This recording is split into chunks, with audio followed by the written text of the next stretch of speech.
In this video, we'll teach you how to delete blank rows manually, as well as how to utilize filters to delete blank rows. Using a filter, add a new column to your document. Title this column Blanks. Click the cell directly under the cell that says Blanks. In this cell, enter the formula. Click the dot in the lower right corner of your formula cell and drag down. This will copy the formula to each cell. Select the cell that says Blanks and go to the Data tab. Select Filter. Click the drop-down arrow next to Blanks. Click Select All to clear the checkboxes.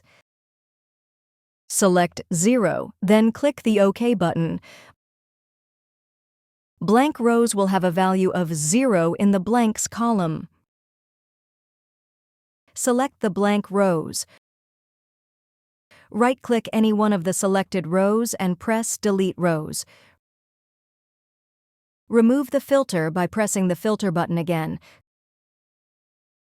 Click the column letter of the Blanks column and delete it.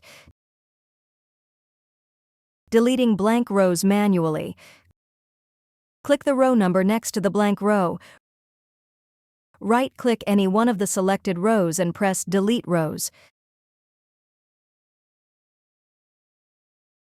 If you found this video helpful, please click the like button and subscribe to our channel for even more helpful tutorials.